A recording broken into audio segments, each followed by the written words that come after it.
Okay, the next slide will be the actual beginning. Hello, this is Dr. Bob Brown. I'll be the professor instructor for Calculus 1, Math 1540.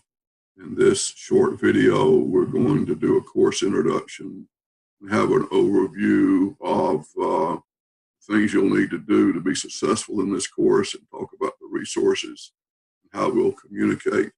The next slide talks about the topics we're going to cover. We're going to first of all look at the syllabus. We will not read the entire syllabus, but we will look at the main things you need to understand. We'll then look at an overview of the course resources and where to find them. Then we'll look at the class schedule, what you need to do each week to keep up.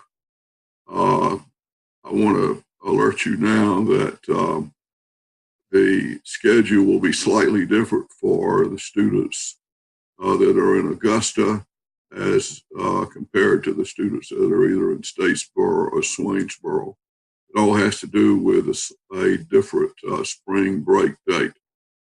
Then I want to talk about the first assignment, which needs to be completed by Friday, January the 18th.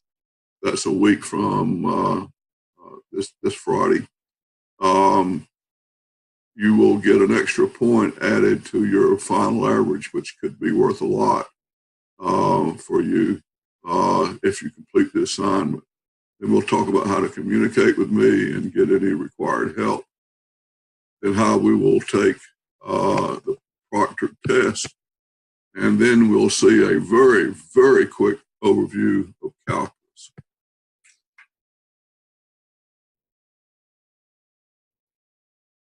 Now, starting with the syllabus, you can go and find the syllabus on my EGSC website and D2L. We're going to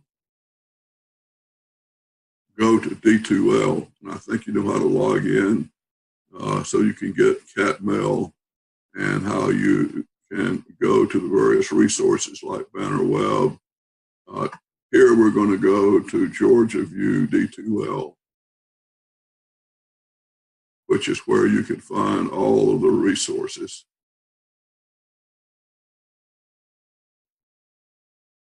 This particular course is Calculus 1, Section W, Spring 2019. We're going to click on that. And you should be familiar with D2L. Notice you can see mainly the content here. You can see your grades and other things that we'll be talking about during this semester.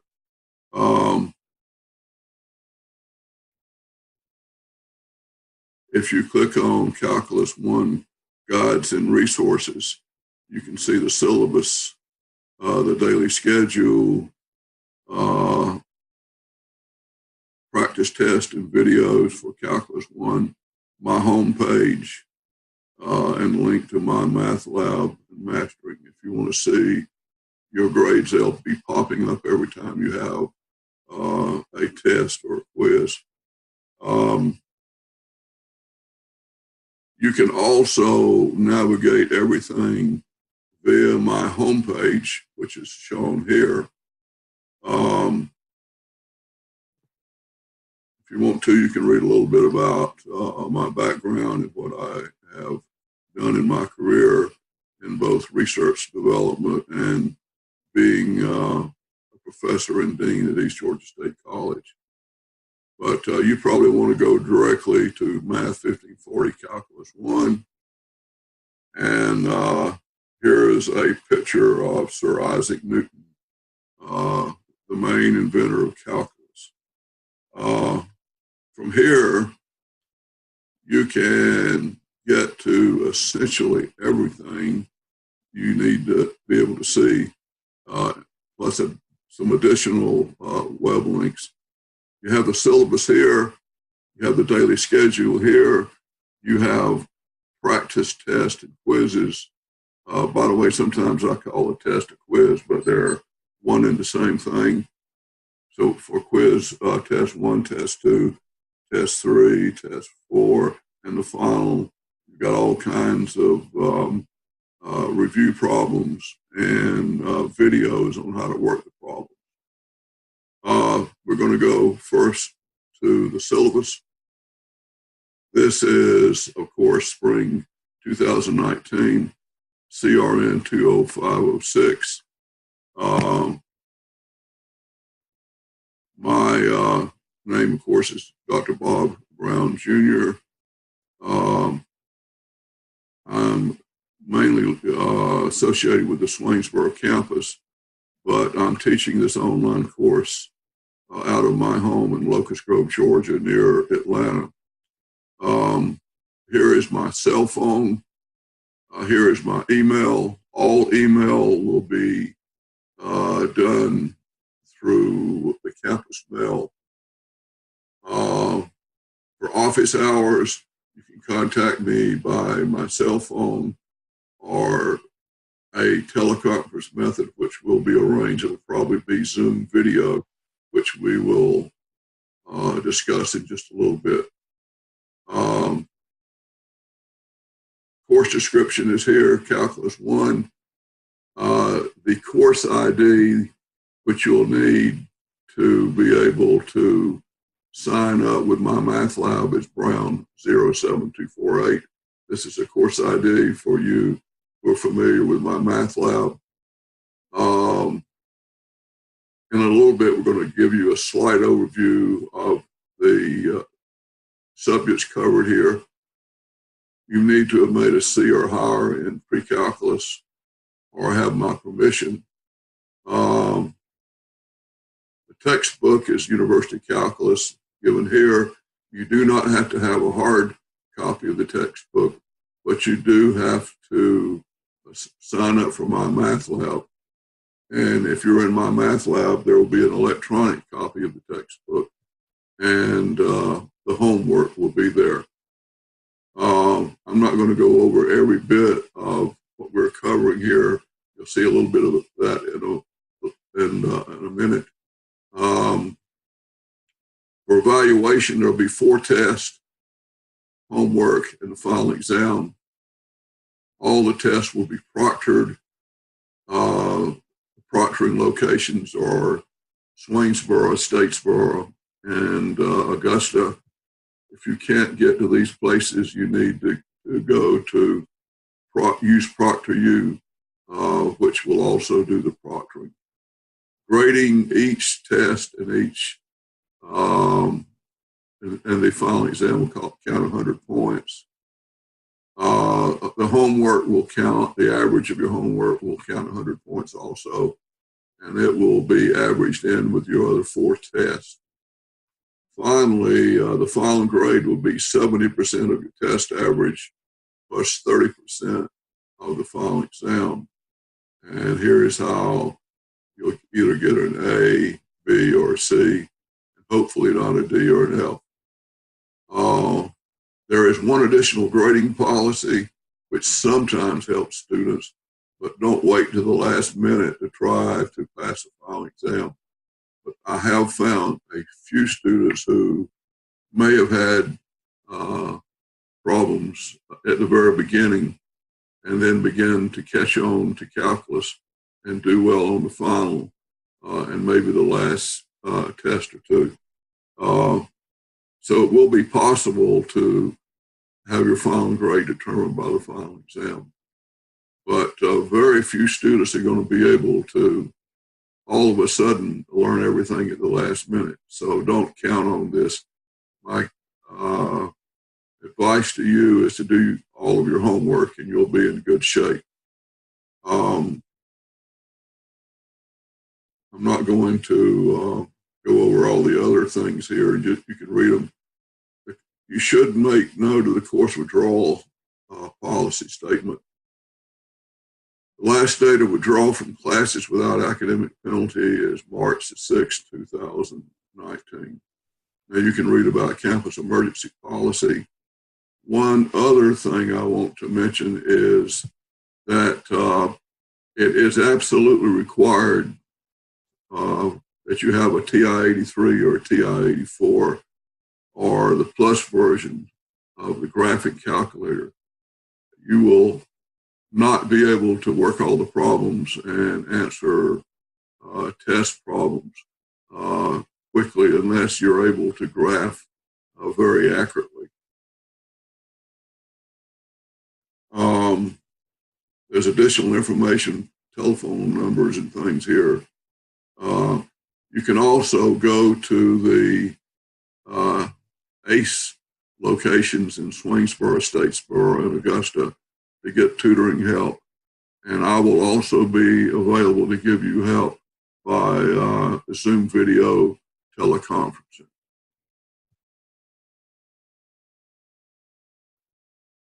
Now, just briefly again, going to the Calculus 1 page, all kinds of resources are here.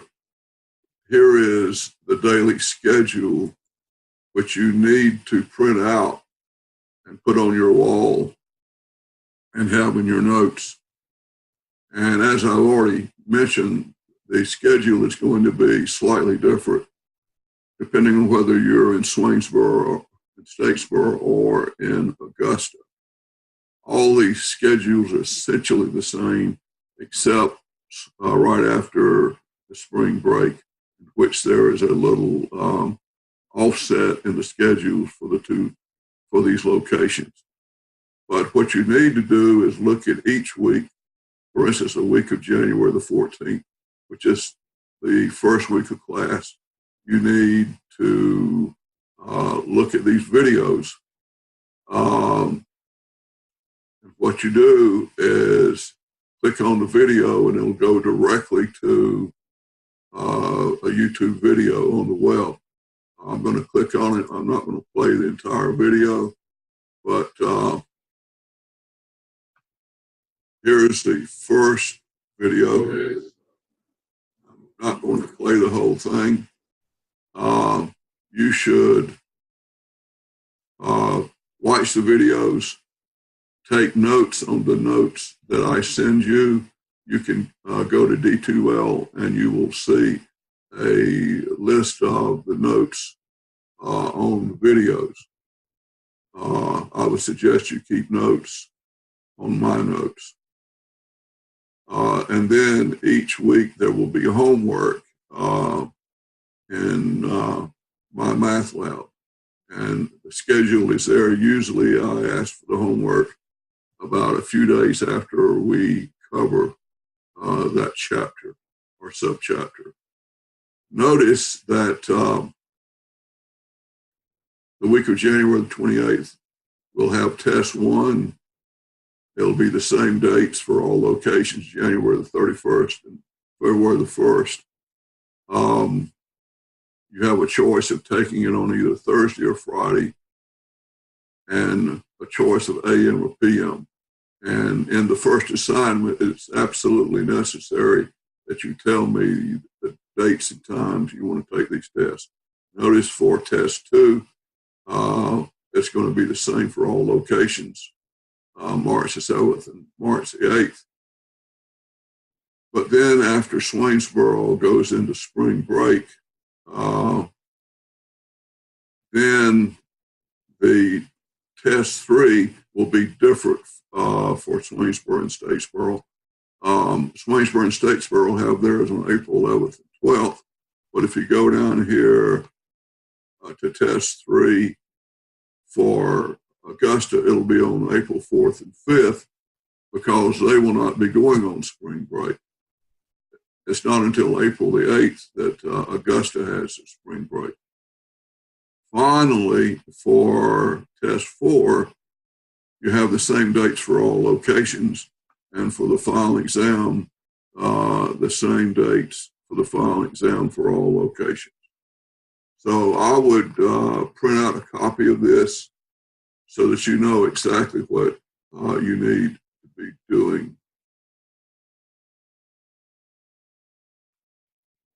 So to sort of reiterate, my website has all resources except the video section notes. D2L has all the resources. But if you want to get to my website, you go directly to D2L and click on the link to my website. And on the class schedule, it's on my website and on D2L. And here is a point I want to make. Homework is absolutely essential. You absolutely need to do the homework in order to pass this course. If you don't make at least 80% on the homework, my experience has shown that you will not pass. Those who passed in recent semesters did at least 85% of the homework, and they generally did well. Those who made a D or an F in past semesters did less than 50% of the homework, and that is a prescription for failure, to tell you the truth. So everybody needs to figure out whether or not they're going to have the time to do all the homework and try to do it on time. I would consider dropping the course right now if you feel you don't have the time to do the homework. But I'm not saying this to get anybody upset. I'm just simply saying this is the way it is. Students who did the homework did well. If you do the homework like close to 100%, those folks generally made an A or a B. I want everybody to understand that I'm available to help you in any way. We can get together by texting, by cell phone, by email, and by Zoom video. Here is just a quick overview of the first assignment due January the 18th. I'm not going to go over every question. It's basically a questionnaire. What is your major? What profession you plan to pursue? What you like to have accomplished 10 years?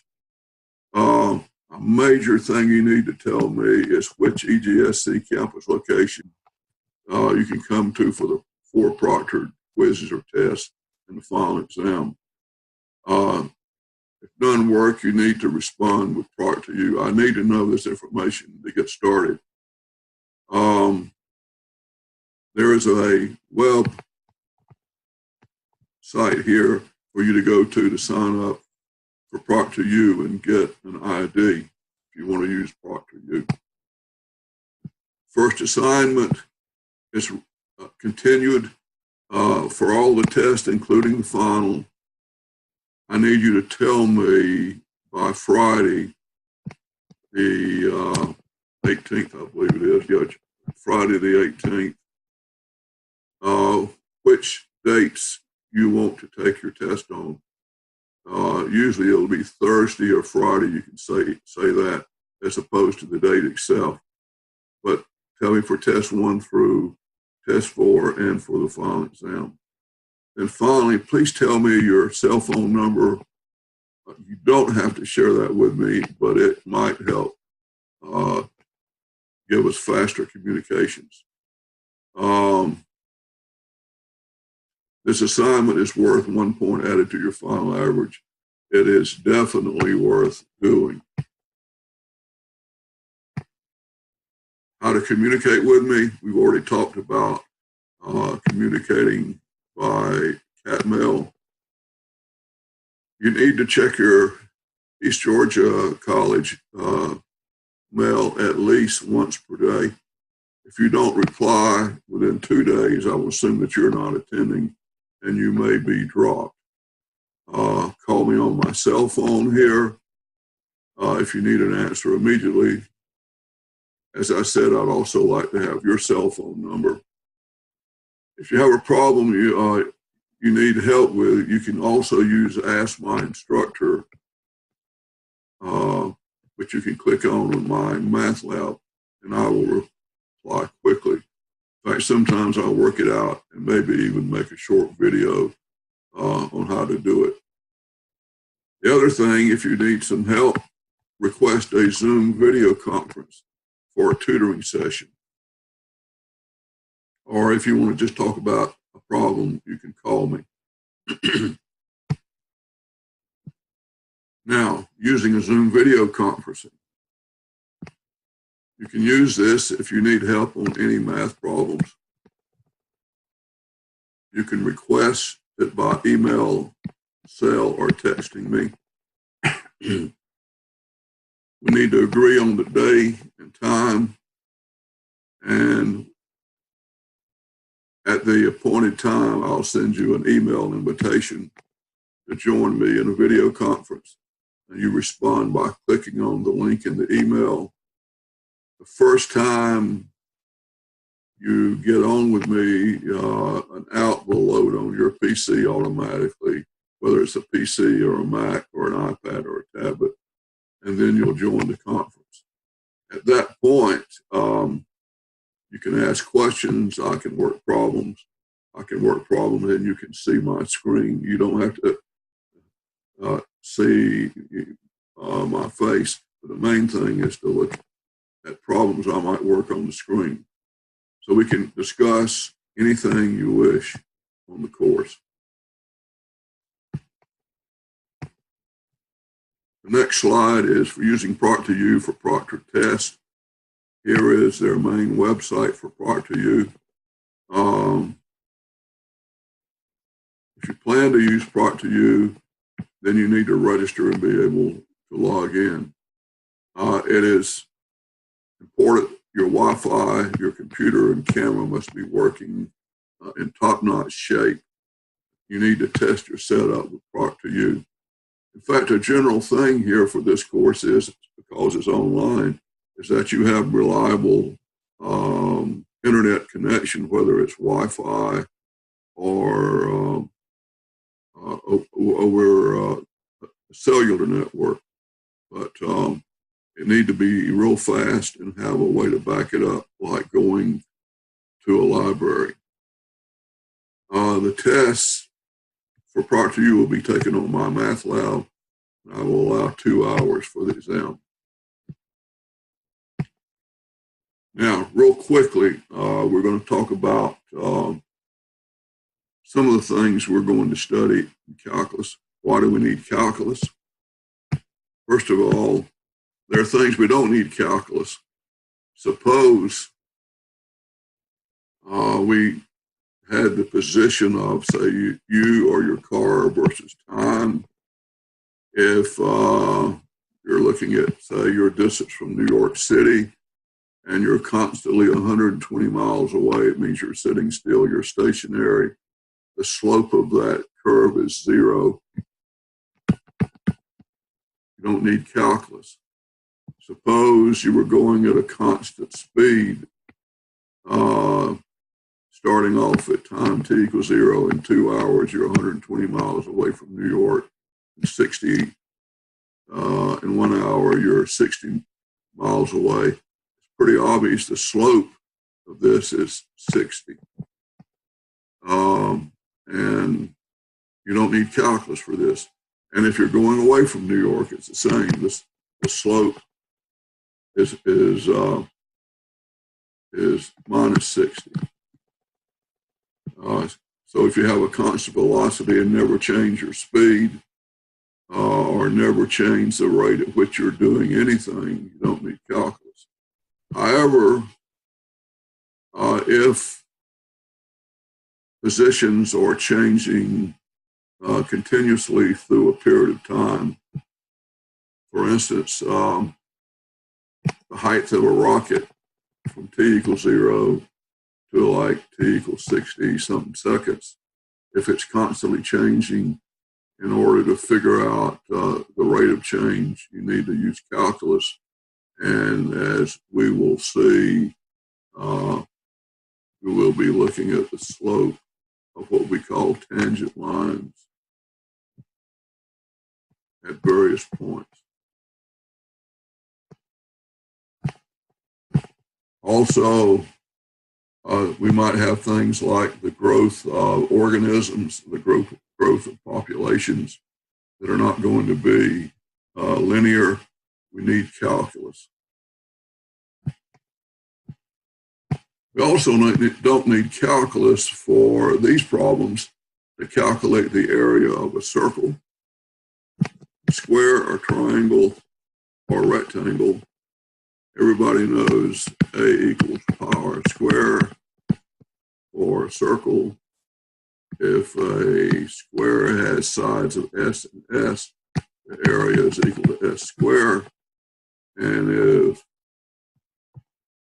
the triangle has a height of H and a base of B, the area is 1/2 BH. And of course, if you have the length and width of a rectangle, the area is equal to length times width. But in integral calculus, suppose you wanted to find the area under a curve in which you don't see a triangle or a rectangle or a circle. You need to figure out what this area is, and this comes up all the time. We'll use what we call the fundamental theorem of calculus to do this. Well, that's just a really quick overview of some of the things we'll be talking about. What I want to say is good luck to everyone. Please ask me anytime you need help. Just give me a call any way we can communicate. I wish you all luck, and I wish you a great semester.